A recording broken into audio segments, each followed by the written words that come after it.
Hi, everyone. So today I'm going to be talking about some work I did recently together with Greg Ridgway, Hongwen Liu, and Tracy Slatyer. So in this study, we used Lyman-alpha forest measurements on cosmic heating to set constraints on dark matter annihilation and decay. So this presentation is based on a paper we submitted just a few weeks ago. So if you're interested in more details, you can refer to the archive number shown here. Now, to just give you a preview of what this study is about and what I'm going to be talking about, I'm going to start by briefly reviewing the history of the early universe before talking about how dark matter can affect the ionization and temperature in the early universe. Then I'll talk about how we use the dark history code package to generate ionization and temperature histories in the presence of dark matter, before talking in more detail about how we treat reionization. I'll then discuss what data we use to generate our constraints before showing the new constraints and concluding this presentation. So let's start by looking at a brief timeline of the early universe. To orient you, time goes from left to right on this diagram. And then very early on, the universe is very hot, so matter is going to have a hard time staying bound in neutral atoms. But then due to the expansion of the universe, everything is cooling. So around redshift of 1100, matter is cool enough that electrons can combine with protons to form neutral hydrogen. So after this recombination, photons can freely stream through the universe and form what we now call the CMB. For a long time after this, matter is primarily in the form of neutral hydrogen that's very slowly clumping together and doesn't emit very much radiation. We call this the dark ages. And then at around redshift of 30, matter collapses enough to form the first stars. These stars give off high energy photons that can reionize hydrogen as well as singly ionize helium. And then this process of reionization is complete around Z of 6. Now there's actually a second stage of reionization where singly ionized helium becomes fully ionized helium. This happens around Z equal to 3, but we won't focus too much on these redshifts. Now this process of reionization is not understood very accurately. In particular, we don't have a very accurate handle on when or how quickly it happens. Fortunately for us, we'll find that the results of our study are not terribly sensitive to these uncertainties. Now, if dark matter is able to interact with the standard model, then it's possible for the dark matter to decay or annihilate to standard model products. And so these products can thermalize with existing matter, thus converting the energy in the dark matter mass into additional energy available to the intergalactic medium, which we'll call the IgM for short. Now, this injected energy can have two important effects, which are shown in the plots on the right.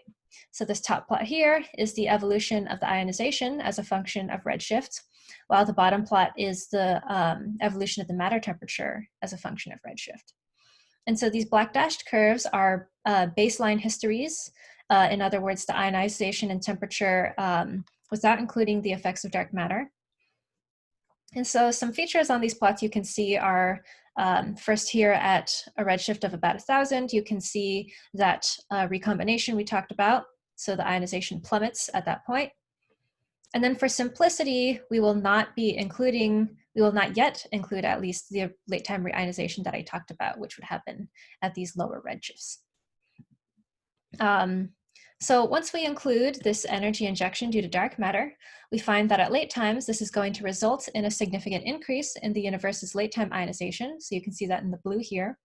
And this effect should be detectable through the CMB power spectrum. Secondly, this energy injection will also cause extra heating at late redshifts. So you can see here, there's a significant impact on the temperature as well. And in our study, we'll be probing this effect through observations of the Lyman-alpha forest. Now, to generate these temperature and ionization histories, we're going to use the dark history code package, which was developed by my collaborators, Greg, Hongwen, and Tracy.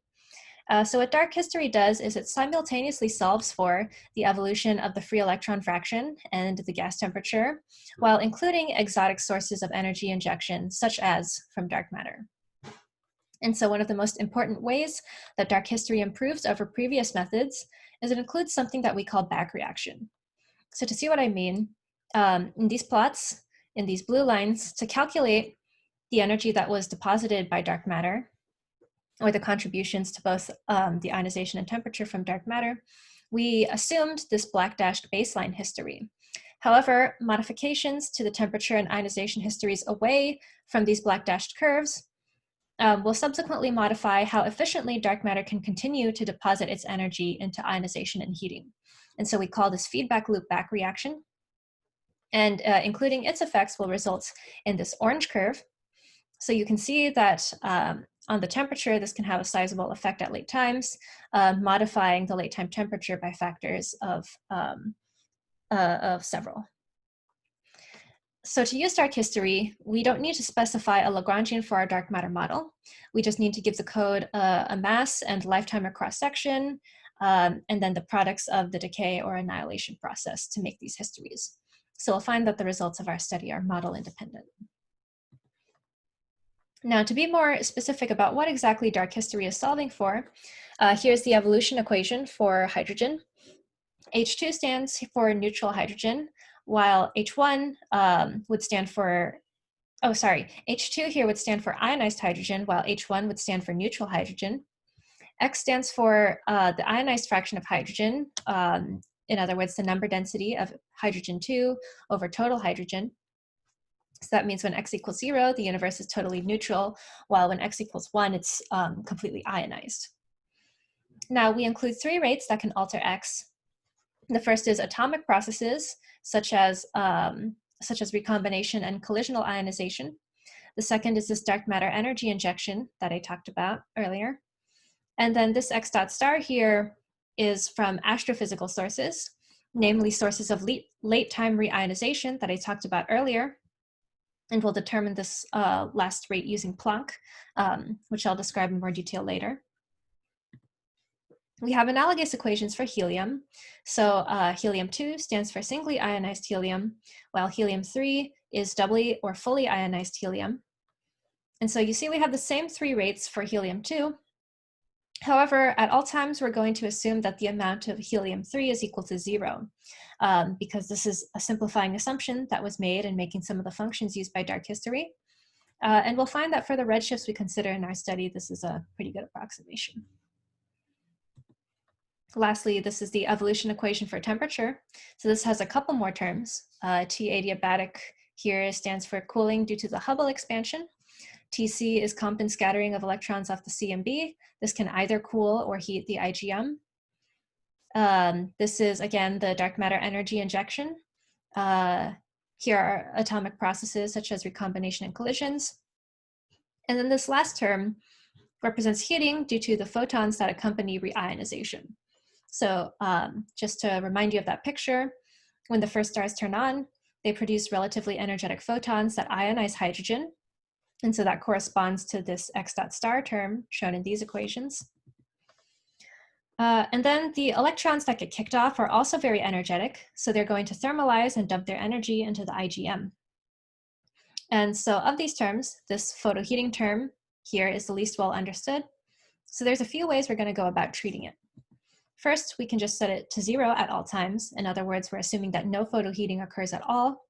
And we'll call these our conservative constraints. And then secondly, we're going to treat photoheating using a 2-stage reionization model.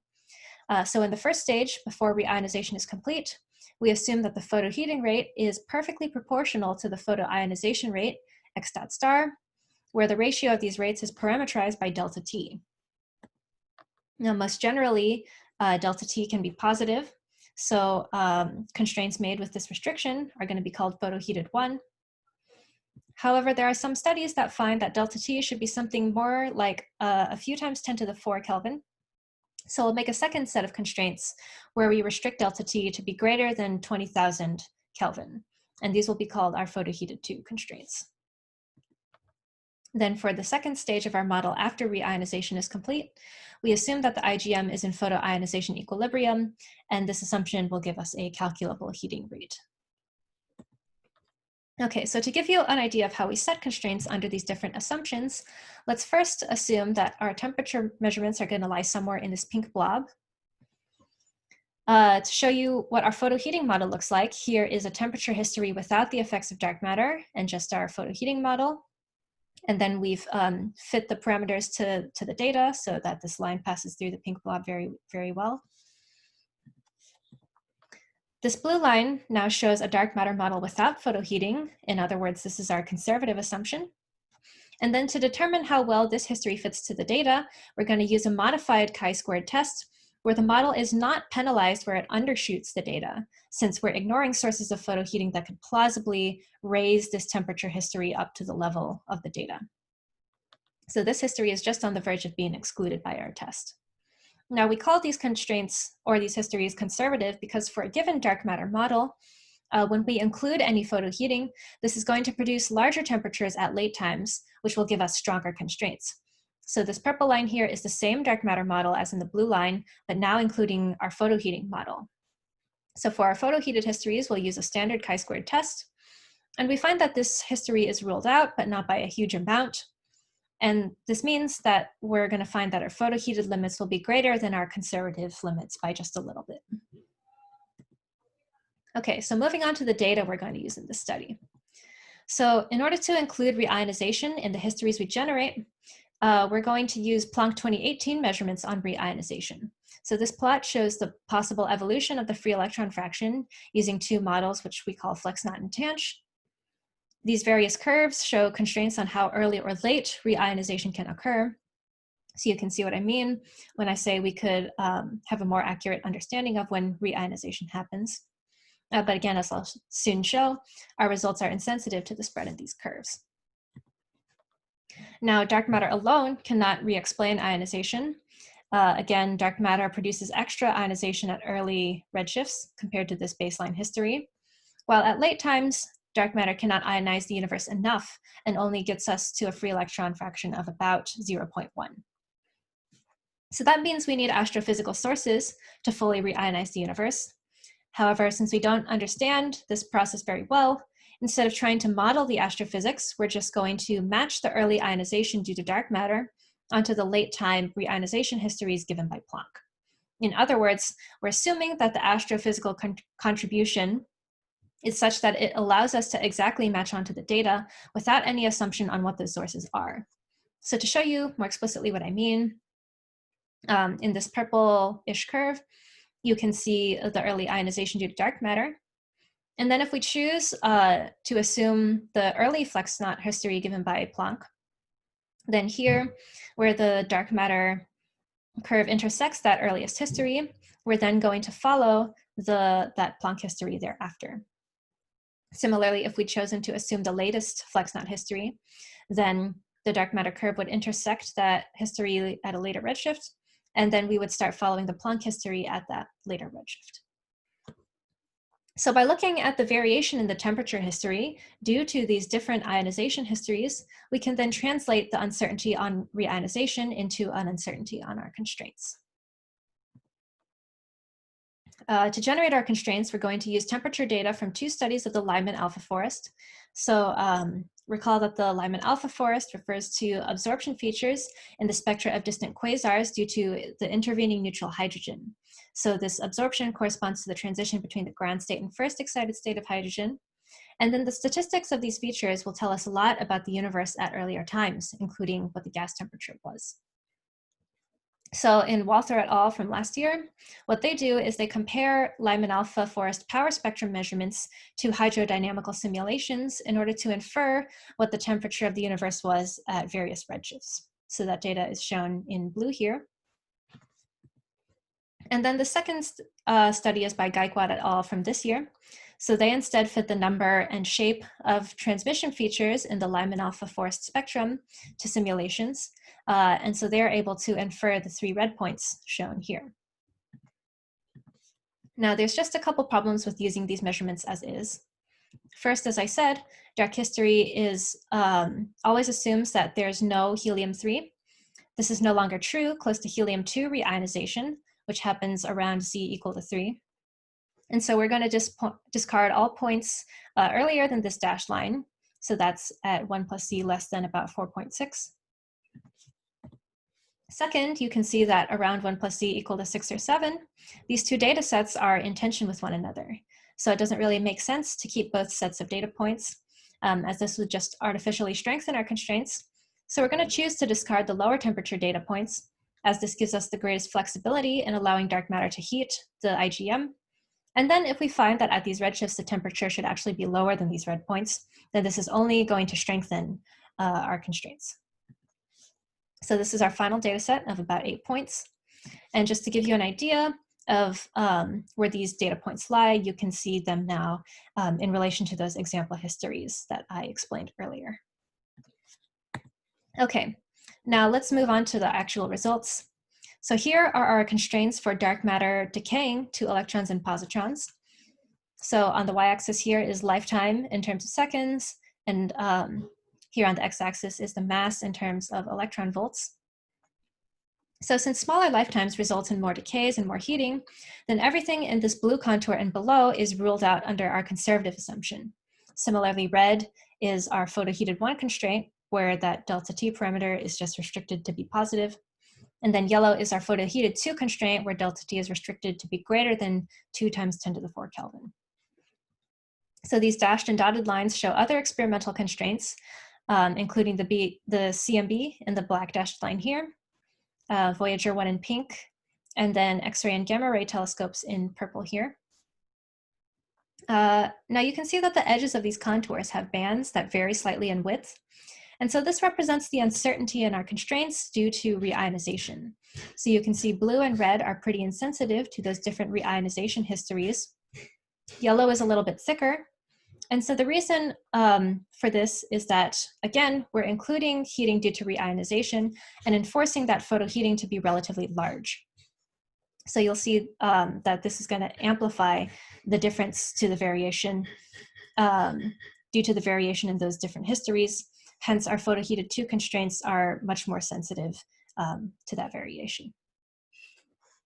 Now you can see that across this mass range, our constraints are comparable to experiments. And then here at 1 to 10 MeV, as well as 1 GeV, where our constraints are strongest, we are very competitive with experiments. And then at this lower mass range, even our conservative constraints do better than experiments.